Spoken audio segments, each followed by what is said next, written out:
we start. Good morning or good evening wherever you're tuning in for today's global health conversation on vaccine confidence.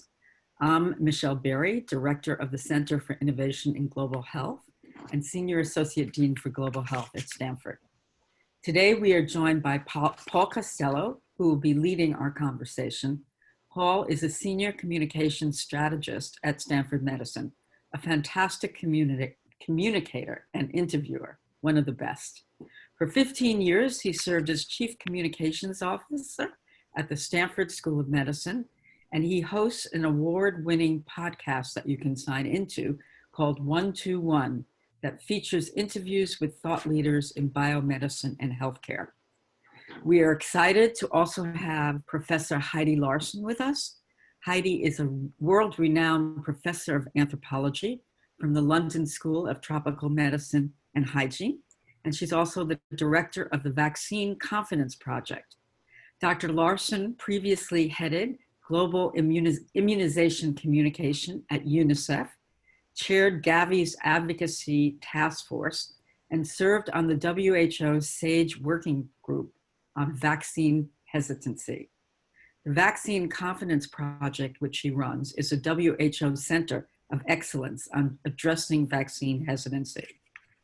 Professor Larson's research focuses on the analysis of social and political factors that can affect the uptake of health interventions and influence policies.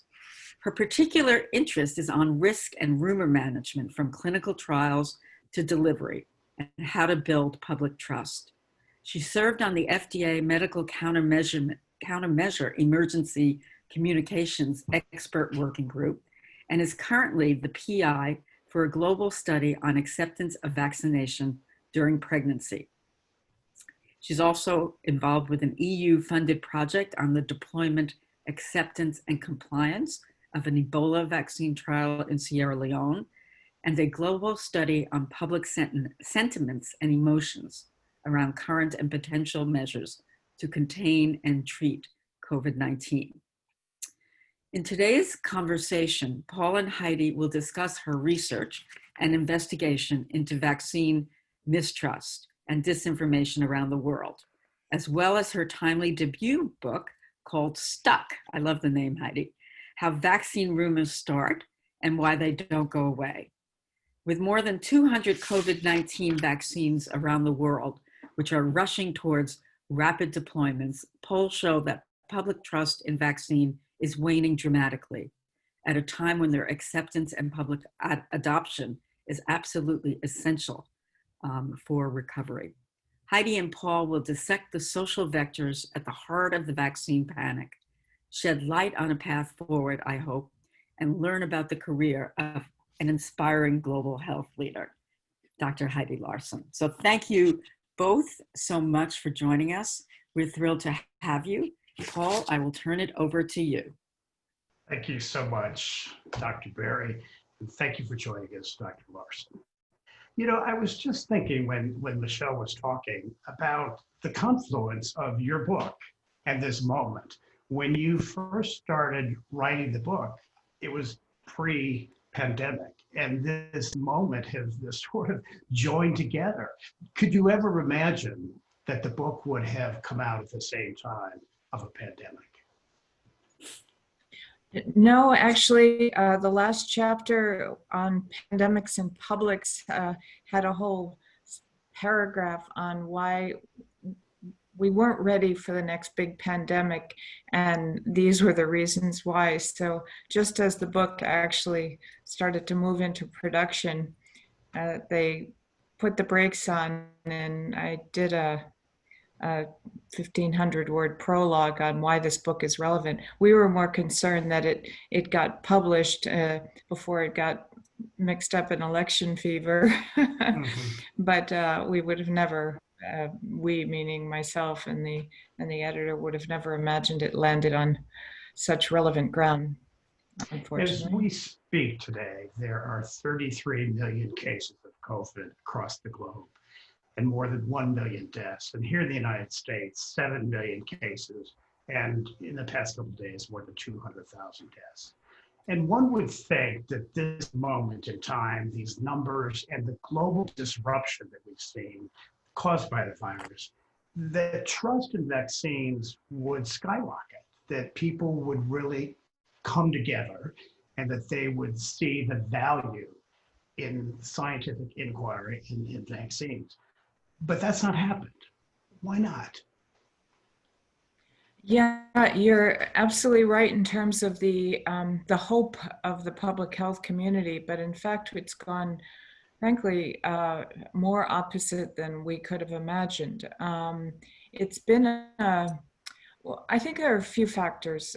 One is that rumors thrive, and these kind of conspiracies, rumors, uncertainty thrive in situations like a brand new virus that is uncertain. It's hyper uncertainty now. But add to that we didn't have any treatments. We don't have a vaccine. That it requires kind of government control measures that are really destabilizing people's lives. So it's a combination of hyper uncertainty, government control, and in many settings that isn't becoming unacceptable for some publics. And I think what's happening, unfortunately, is that these groups that are anti-mask, anti-lockdown are converging with the anti-vaccine people. And it's not even about the specifics of the vaccine. It's about an underlying distrust. And that's really the crux of it. You know, you said in your writing the book that vaccine revolts are kind of a catharsis, and they're rarely about vaccines. And I think you just alluded to that. So what are they about? What are the key components of these disruptions? Well, as I kind of in the stories in the book, there are histories, there are community histories, there are individual histories, and people have their emotional memories. They kind of put two and two together when something is when they don't. If they're a marginalized group, they're more questioning of what the government is requiring. If there was a history of an earlier vaccine adverse event, or not even a vaccine event, some other issue that broke trust with authorities, like in France, there was a tainted HIV blood scandal that the public got to know about only later. And that really broke trust. And then there was a hepatitis B vaccination program that got stalled because of suspicions of a link to multiple sclerosis. And you start to accumulate these things, so it wears the trust of communities. And then when something is new, it always, H1N1, we were facing a lot of hesitation about the H1N1 vaccine, because that too, even though it was more familiar, being a flu strain, still, it was just a bit too new for the public. You raised the word trust, and I want to go and ask you about trust. And you talk about two words in the book quite a bit, and one is trust and the other is empathy, and that they frame this fractious debate about vaccines. So let me tackle trust first. Last week, the New York governor, Andrew Cuomo, announced that his state would review any coronavirus vaccines that are approved by the federal government. And he said in a statement that is quite startling, he said, frankly, I'm not going to trust the federal government's opinion, and I wouldn't recommend the vaccine to New Yorkers based on the federal government's opinion. You're an observer across the pond. You have some ability to watch this afar. When you hear something like that, a governor of the state of New York saying, I can't trust the federal government, what are the implications, not only for the US, what are the implications across the globe? Well, I think the politicization of the COVID vaccine has been another factor that has seriously undermined some of the public trust. And in the book, I talk about the fact that vaccines, you can't you can't look at vaccines outside of the politics, the culture, the histories that surround them. And vaccines touch every single person on the planet. So if you want to stage a platform to play out all these anxieties and politicization, vaccines are one. But I think, the governor not trusting the federal government, I think what he should add to that is he will trust the science, and not to, because certainly wouldn't, as much as I would respect the governor, he's not the one that should be reviewing the vaccines, as it were. That's what science is for. So it's a challenge. Thankfully, a number of industries came together and said they were not going to bend to federal pressure without safety regulation. But still, what it does is make the public think twice. Let me ask you about, you mentioned pharmaceutical companies. Let me ask you about, in an effort to be transparent, two pharmaceutical companies, Moderna and Pfizer, both in a race to produce the virus, revealed details about their phase 1 study trials a few weeks ago. And it was a rare move to release that information. And it's usually very secret and not divulged until the end of these trials. I assume that you think that that was a big step, a significant step. What are the long-term ramifications of that? And do you think that we'll see other companies, other pharmaceutical companies, release the same sort of data? Well, I think they must have had enough confidence about their phase 1 trials that, that was going to help build the trust. I think this is as I was mentioning, kind of a hyper uncertain environment. It was a gesture to build confidence, particularly in the face of, federal, and also Moderna is one of the candidates that the government is heavily, invested in. So, they were seeing this growing distrust of federal government. And I think that was one of their efforts to kind of say, wait a minute, this is our credential, and to try to kind of counter the growing distrust in the federal discourse by, upping their transparency. I don't know if that would become a routine thing. It's one of these things that you want to share enough, but not too much, because these trials, with each one, they become more certain, more clear. Yeah.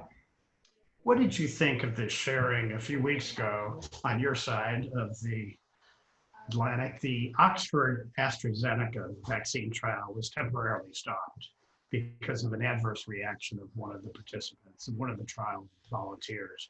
And from your perspective, how did that play out? Was it a positive moment? Were there missed opportunities? How do you think that played out on the international stage? Well, I think that it was good that they paused the trial.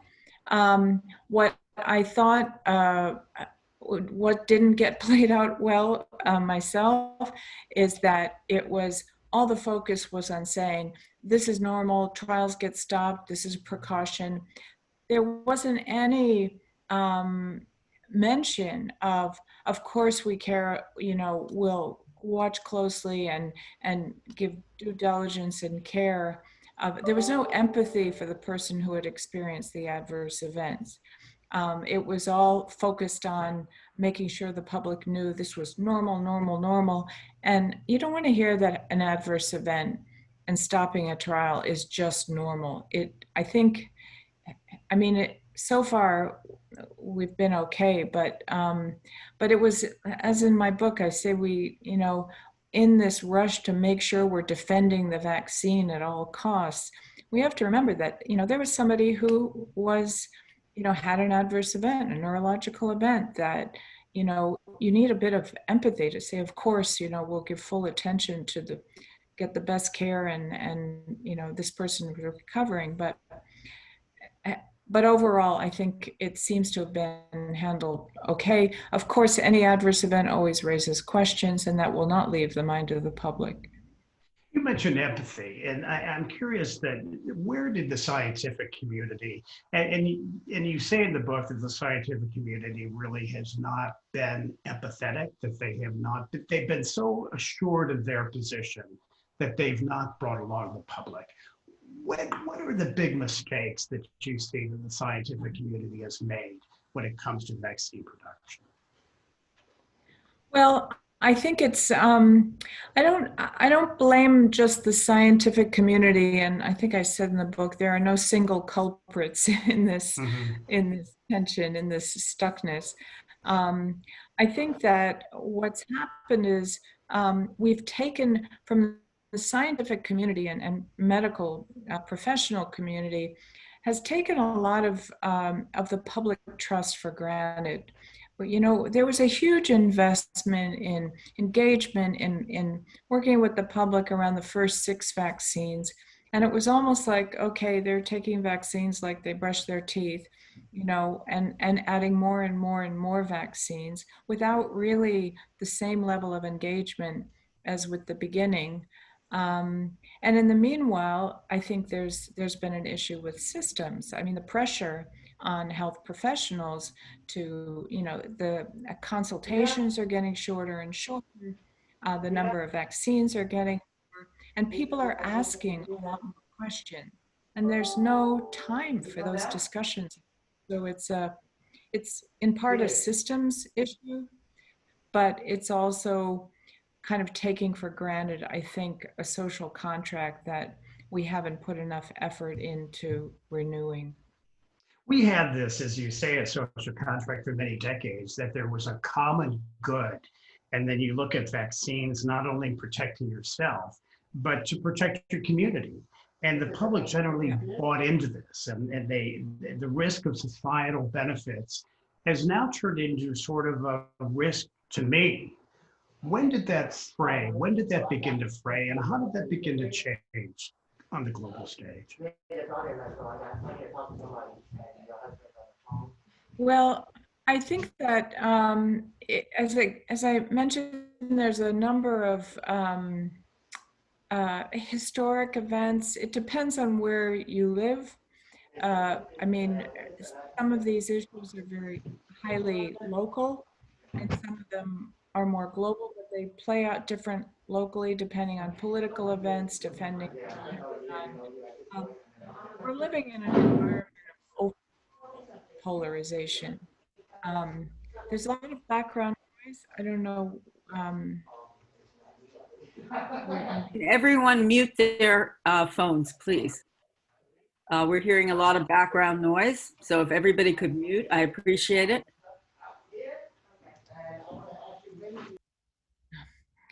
I'll keep trying here. I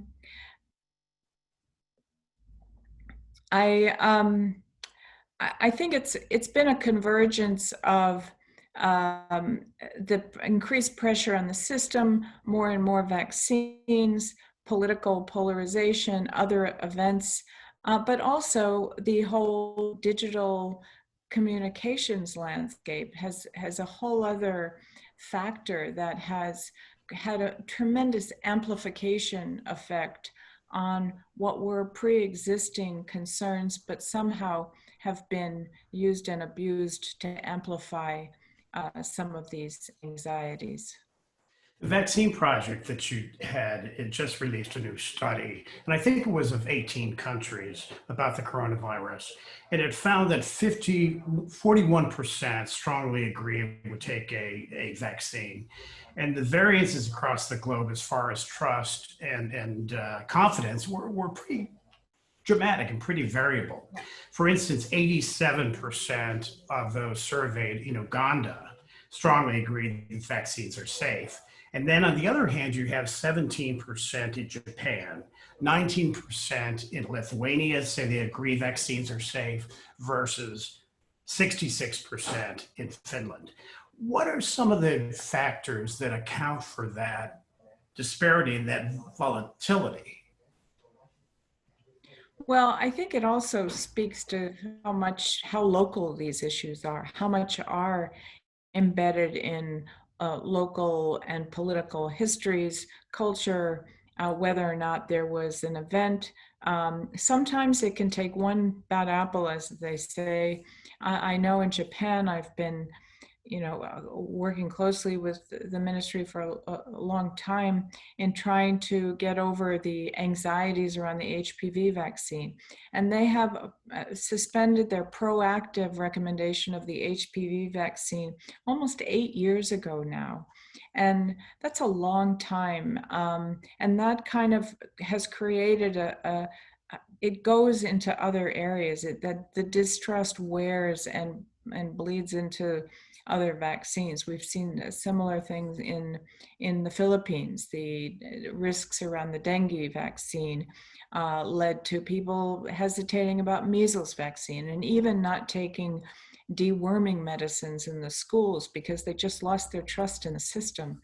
So it really depends on the situation.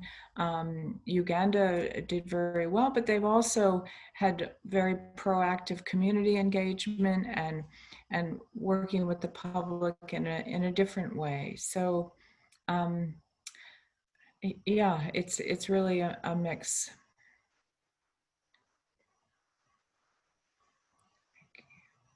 I think you're muted.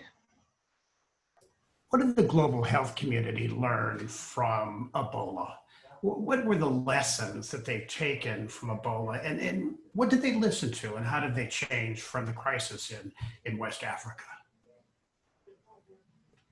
Well, that's, I think we've learned a lot in Ebola. I mean, I happen to be working with the trust building and rumor management around the trials, Ebola trials in Sierra Leone, DRC, Rwanda, and Uganda.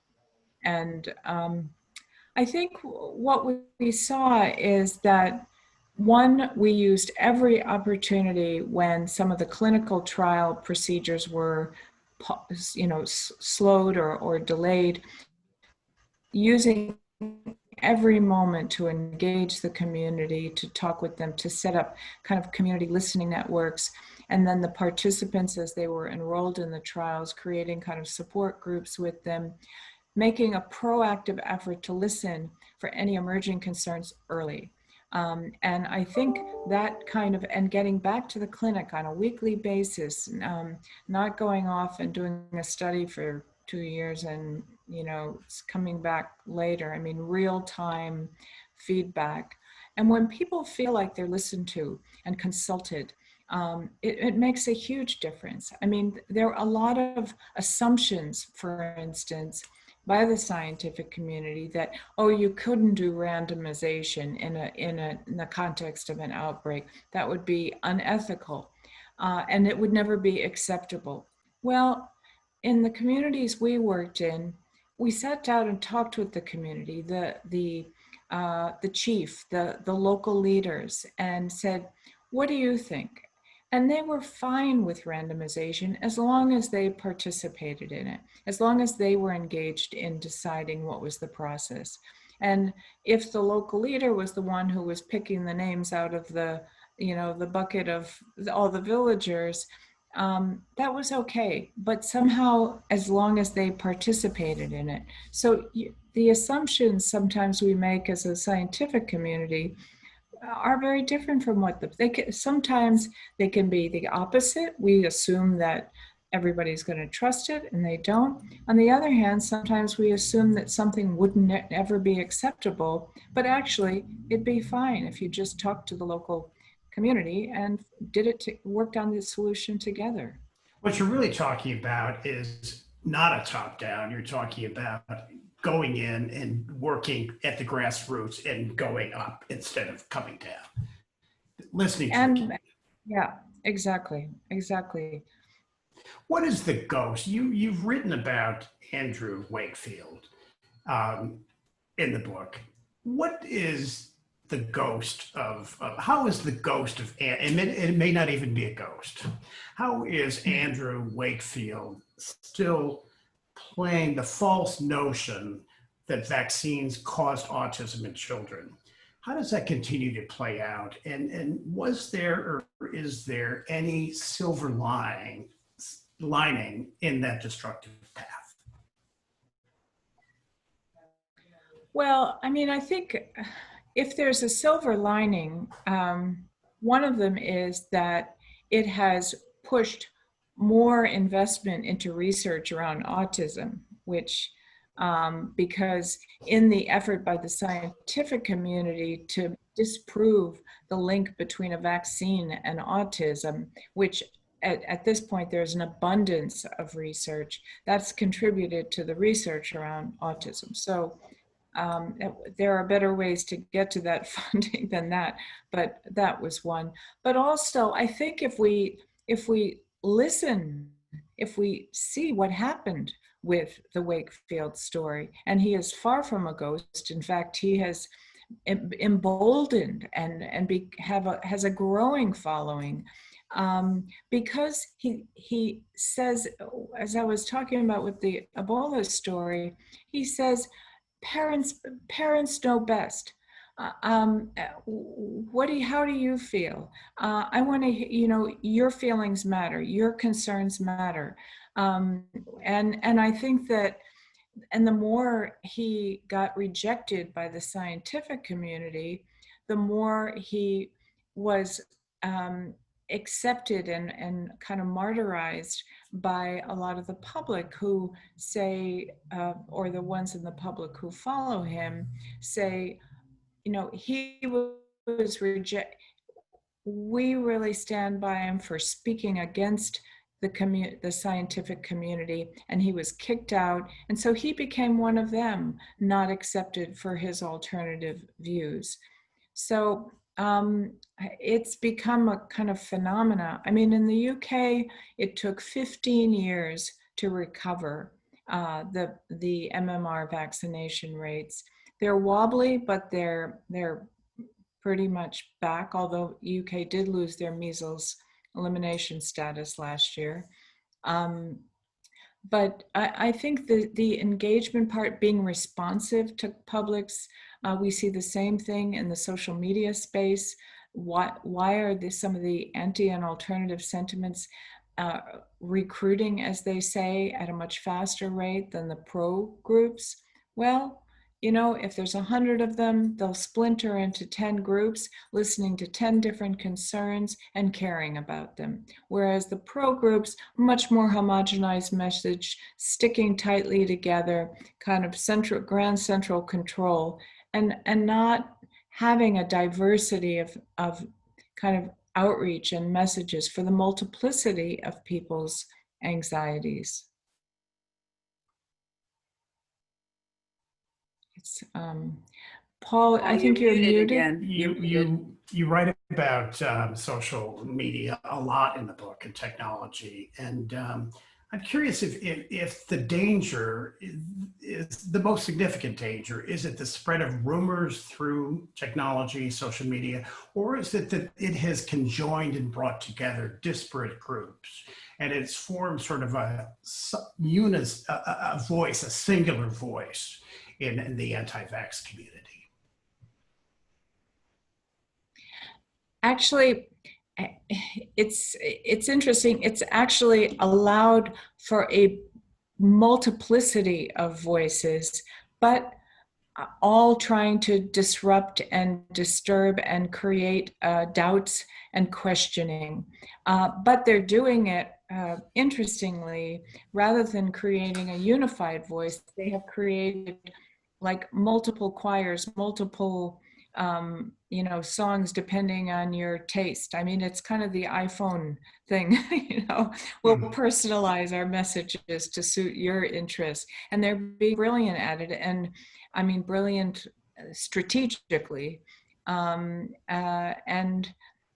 reaching out. And the social media environment has allowed that.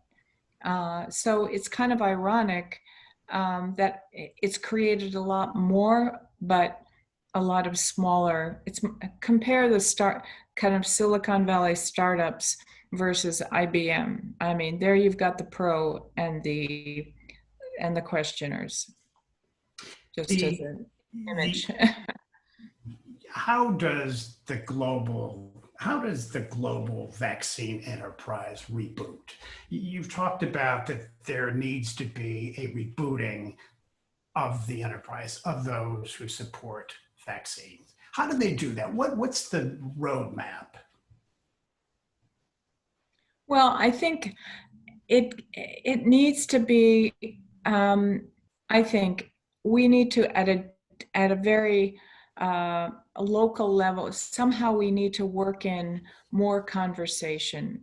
There's an absolute dearth of conversations. I sat next to somebody at a lunch where was seated next to somebody who I learned was not into vaccines, and her colleague with her, her friend also was not pro-vaccine. But at the end of the lunch, and she asked me a lot of questions. At the end of the lunch, she said, you know what? I'm going to give it a go with vaccines. And you know why? Because you made a vaccine not anonymous. The biggest thing I've been feeling is that they're anonymous. I'm not talking to anyone. Nobody is. And it really stuck with me that, I mean, it was only one person, but she kind of captured the anonymity of it all. So we have to really, in any way we can, and I know doctors and nurses don't have much time, but maybe we need to get people in waiting rooms, do more with chatbots, figuring out ways that there can be more engagement and better listening. When you hear something like, there was a report in the New York Times on Saturday that tens of thousands of Chinese, perhaps even hundreds of thousands, have been given 3 vaccine candidates that are outside the traditional testing process. And no other country has really taken this unusual step and risky step to inject people with still unproven vaccines. How do you think that plays out? How do you think that sort of, and are you concerned about something like that at the potential substantial negative consequences of that and the impact that will have upon the globe? Well, it's high risk behavior for sure. I mean, they rationalize it by calling it emergency use. And I think the concerning part too is that they've given, government workers in a number of settings the vaccine. And I think one of the big other concerns is the consent process. I mean, was this take this or lose your job, or you're not being loyal. I think the consent process is concerning. The fact that they are giving it to what seems to be a lot of people. I mean, I know that's one of the issues with wanting to do mass vaccination is that it's inevitable that when you give just by experience, there'll be somebody who has a small or different adverse event or coincidental. So it will, I mean, hopefully, maybe it'll be good. Maybe they'll be more protected. Maybe they know more than we do and actually we're farther along. But there's always a risk that in these kind of settings, it does break trust, and the rest of the world says, well, you see, they had their adverse events. We'll see, but I think that the process was concerning. Emergency use is not off the charts. I mean, it has happened in other, even with some Ebola vaccines. I think that is less concerning than the way it's happened in the process. As Michelle said, the title of the book is great, Stuck. And I love the story of how it came about. I think that it's, as you say, you were stuck in traffic in New Delhi and you saw a sign. How did that unfold? You had another name in the beginning. Yeah. You had another name for the book before Stuck. And how did it come about? Well, my working title for most of the time of writing the book until about 8-9 months before, when it was starting to become, a near final manuscript, it was Missing the Point was the working title. And because I felt like so much of the focus in the number of vaccine crises, as it were, that I was going to investigate and try to recover in different countries when I was working with UNICEF, um, it was always about other things. I mean, mostly. Sometimes there was a very specific vaccine risk that needed attention, but a lot of times it was rumors, or it was other reasons, or distrusting, or people, made assumptions but they weren't being taken seriously. But at any rate, the editor, as we got closer to going into production, said, listen, we need something. Missing the Point could be anything. Let's get something more specific. And we came up with a number of different ones. Stuck was one of them, partly because it plays with stuck with a needle, and stuck in the conversation. And I really liked that one. And I happened to be on my way to India for some other meetings with the ministries there, and was stuck in traffic. And at one point I looked out the window, as I start with in the book, and feeling it was hot and it was smoky, and there was this kind of bent sign that said, "You are not stuck in traffic, you are traffic." And I thought that really said it all. Here we are the makers of our own stuckness, as it were. And then I thought, maybe there's a helicopter above looking at the pattern of the cars and counting the cars, and they're the traffic engineers. But then I was sitting in this taxi. I had no choice. There was nothing I could do. You really feel this sense of powerlessness. And even opening the windows in the heat there was not really a comforting thought. And it really gave me this feeling of, what are some of the parents? This is the way some of these parents are feeling. Stuck has to be the name of this book.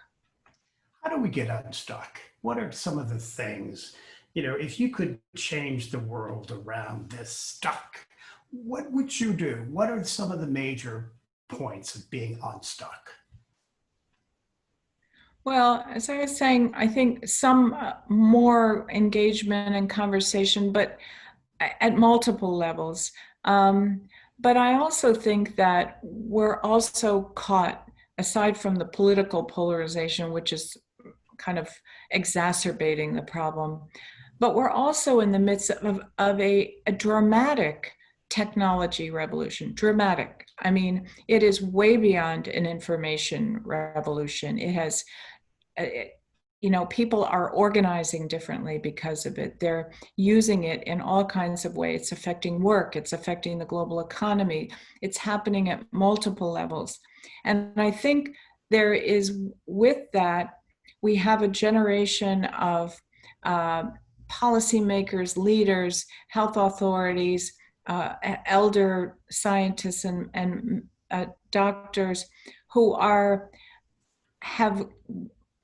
less comfortable with some of the capacities of the social media, and the emerging generation of parents know nothing but living on social media and interacting. And I think that, and there's been this anxiety to go into the social media space, to engage with publics, because it's messy, it's emotional. I mean, I think the farthest I've seen most health authorities go is to send text message reminders about your appointment, which is helpful, but there's no engagement there.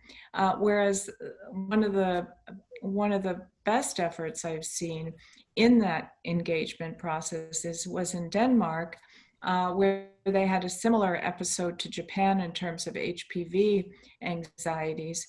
But what they did was they brought in a group of young girls of vaccinating age and co-created a social media campaign to reach the girls' peers.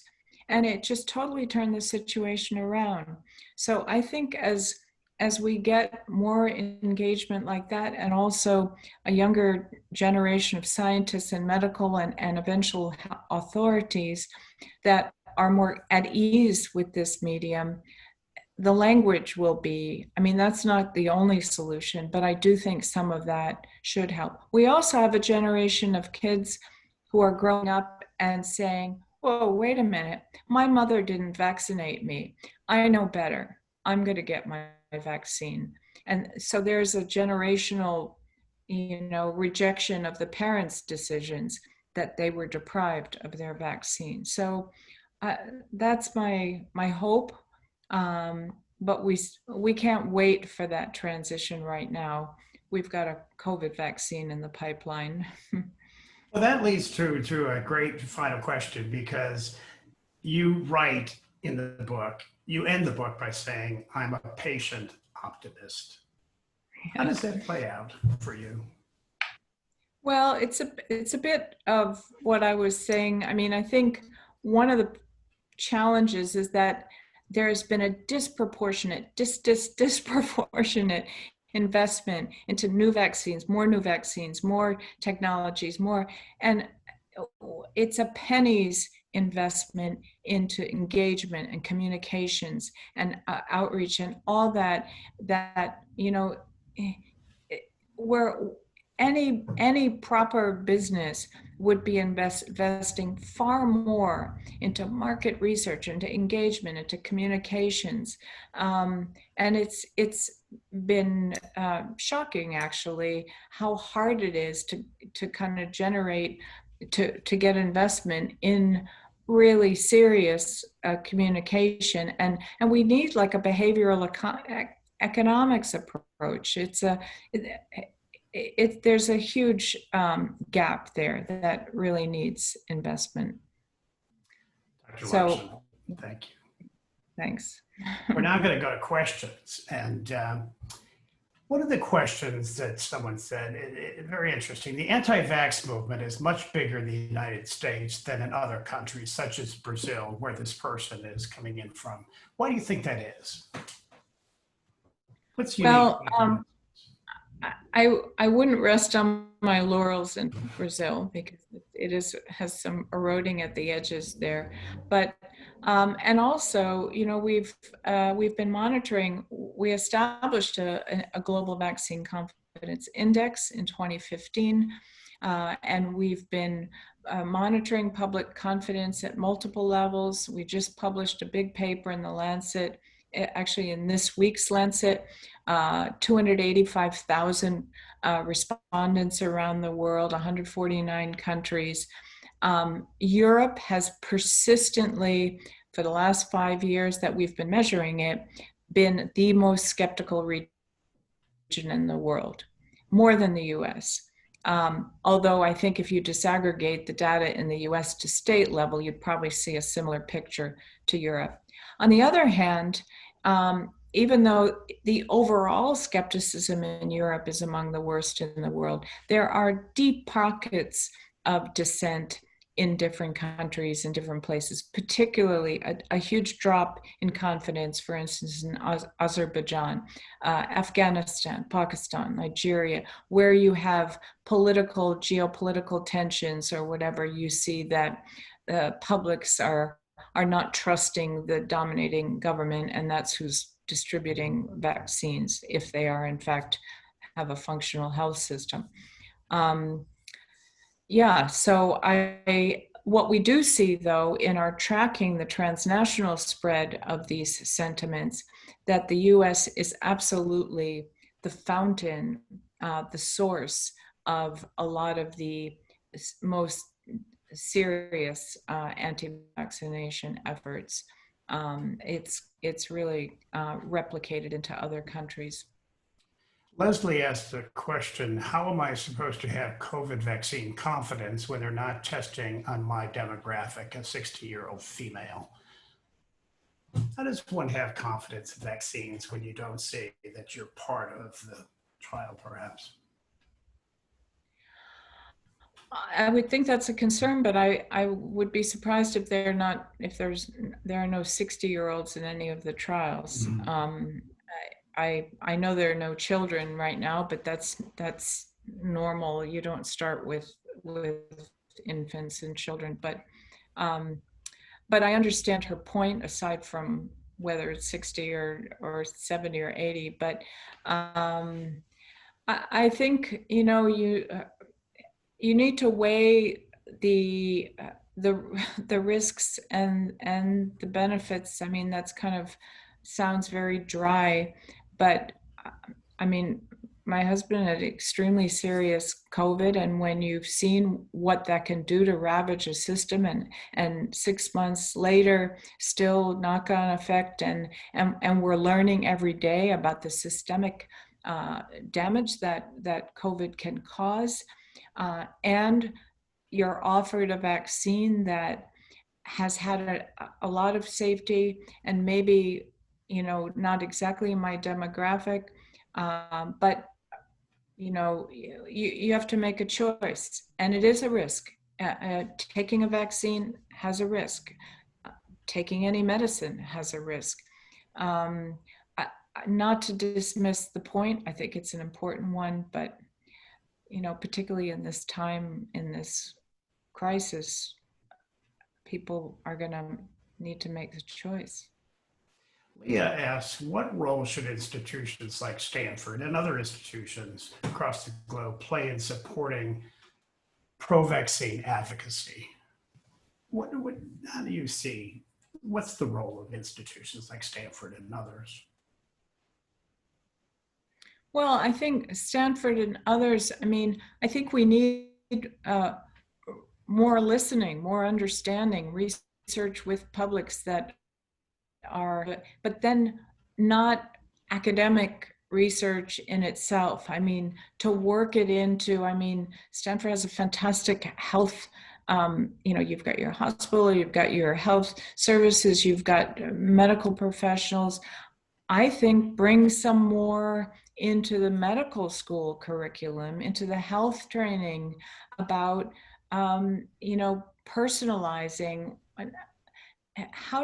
Also the whole challenge for in medical training, you're trained maybe to give difficult diagnoses like a cancer or HIV or things that now HIV is more treatable, but the certain disease situations, you're not trained to deal with a very difficult consultation where people are challenging you on what they're recommending. Maybe we do more role playing with in medical training or in health professionals. I think it's on different sides, any place along the system where we can get more engagement and and change the comfort level. And we need to start to get willing to try to get back a conversation when you don't necessarily agree. That's been tough at multiple levels. Gabriella sort of has a question to follow up on that conversation, and she asks, this investment in conversation that she calls marketing and understanding the vaccine market, who should play that role? Where should that investment come from? From pharma, from government? How do you forge that together? How do you make that powerful? Whose role is that? Everyone's role?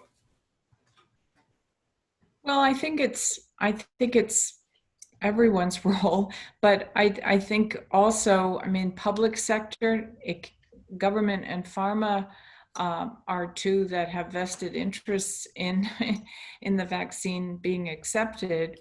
But there are, public sector foundations, private donors. It could be other businesses too. I've been asked to give a talk next week to the aviation industry. They are, their business around the world will only revive in the immediate future with a vaccine. religious leaders are, Hajj was canceled this year. There are certain countries you can't, the meat packing industry, the food industry, education. I mean, other industries in the private sector whose functioning will depend on a vaccine would be important one, engaging employers, for instance. What are you going to tell the aviation industry? What's your message going to be to them? Well, I think that the first one is for their own employees. I mean, they want to know what the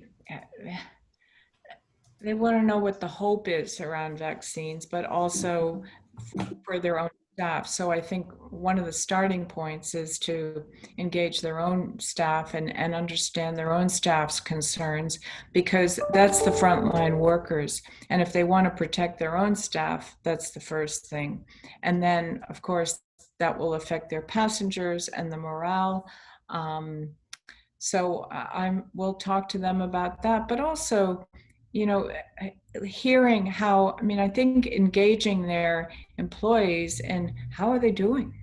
I think also the other thing that we've missed out in the shortness of the time, it's, let's use that time to say, how are you? This is tough times, not just about, do you want to take this vaccine, but, how's the family? How are you doing personally? How, are there other things you need? Yeah.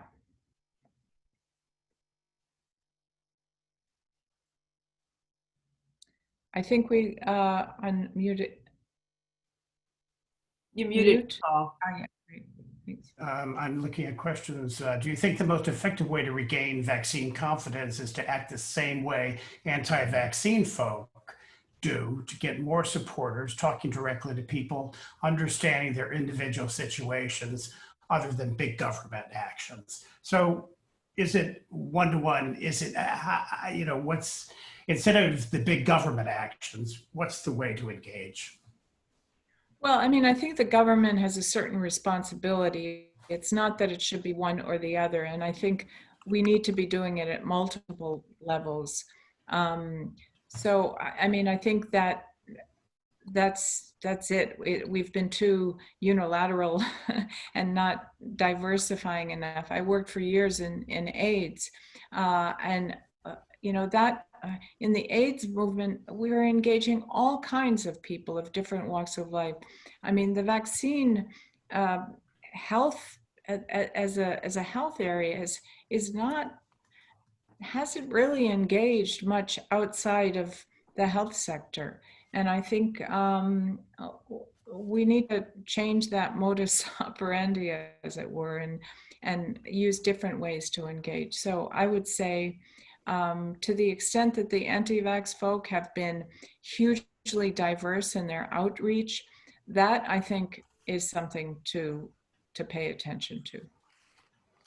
Somebody had a question about the polio vaccine and what happened in the US with the polio vaccine, and what did we learn from the polio vaccine immunizations that is transferable to today?